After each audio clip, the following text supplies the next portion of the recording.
In the next video, we'll talk about insulin resistance, what it is and what causes it. Insulin resistance is defined as an impaired biological response to insulin. Essentially, when insulin binds to the insulin receptor, but that whole signaling cascade simply doesn't happen. Insulin resistance can lead to decrease in intracellular energy because the cell can no longer uptake glucose, fatty acids, and amino acids. This can reduce the functioning of the cell and its capacity to produce energy. It can also induce muscle mass loss due to insulin's role in protein synthesis and inhibiting protein breakdown. Insulin resistance can lead to impaired cognitive function and the development of neurodegenerative diseases. It can also impair the immune system and increase our susceptibility to infection.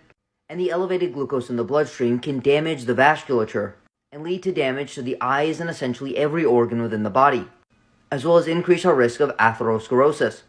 Insulin resistance increases urination.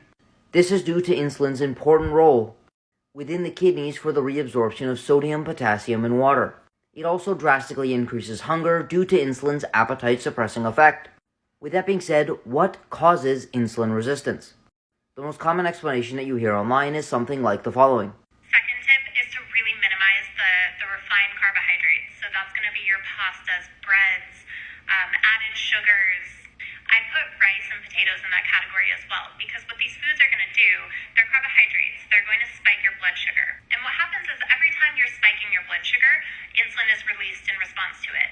So over time, these continuous blood sugar spikes in response to these carbohydrates is going to lead to too much insulin and ultimately insulin resistance. Essentially, the idea that carbohydrate consumption, because it raises insulin, causes insulin resistance. The idea that insulin itself will stop the cells from responding to insulin. Honestly, this idea makes a lot of sense, because many hormones inside the body work this way. For example, high levels of dopamine can downregulate the dopamine receptor, leading to dopamine resistance. But the science tells us the following. Insulin resistance is driven by the accumulation of lipids within the cells, specifically an important lipid called diacylglycerol.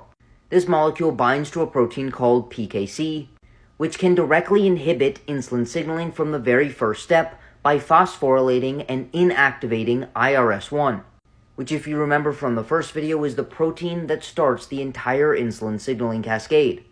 By inhibiting that protein, these diacylglycerols stop the cell from properly responding to insulin, which we refer to as insulin resistance. But what increases the accumulation of these fat molecules? The most important is overnutrition. When we eat an excessive amount of food, we exceed our capacity to safely burn and store fats.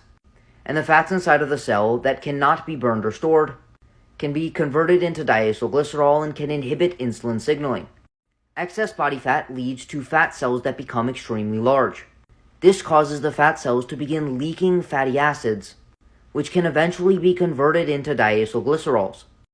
And as our body fat increases, our insulin sensitivity decreases. But importantly, even lean people can develop insulin resistance if they have low rates of fat burning, which is induced by physical inactivity.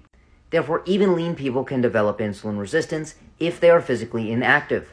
In addition, regular exercise, even without weight loss, can improve insulin sensitivity in overweight and obese adults. Therefore, physical activity is one of the most potent ways to reverse insulin resistance. When it comes to diet, essentially any diet that can allow you to lose weight will improve your insulin sensitivity, whether or not that is low fat and high carbohydrate or low carbohydrate and high fat. However, in the context of overfeeding, a high carbohydrate diet actually induces changes compatible with increased insulin sensitivity, whereas a high fat diet actually reduces whole body insulin sensitivity. And that is for no other reason than the fact that these diacylglycerols are created out of fat. For no other reason than the fact that the more fat that we consume, the more likely we are to exceed our capacity to burn or safely store fat, and the more of these diacylglycerols will build up and inhibit insulin signaling. Therefore, in the context of overfeeding, it is not actually dietary carbohydrates that are the most likely to cause insulin resistance, but dietary fat, especially dietary saturated fat. Another thing that can induce insulin resistance to a minor extent is inflammation. Essentially, inflammatory cytokines can activate an intracellular protein called SOCS3. This protein works exactly like the PKC that we mentioned in the prior example, by binding to, phosphorylating, and inhibiting IRS1.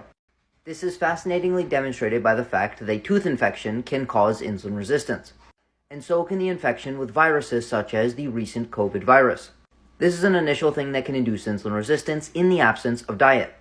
However, the mainstream narrative of reducing carbohydrate intake to prevent insulin resistance does not actually appear to be consistent with the mechanism of insulin resistance, and it appears that the overconsumption of dietary fat, especially dietary saturated fat, is the most likely nutrient to induce insulin resistance.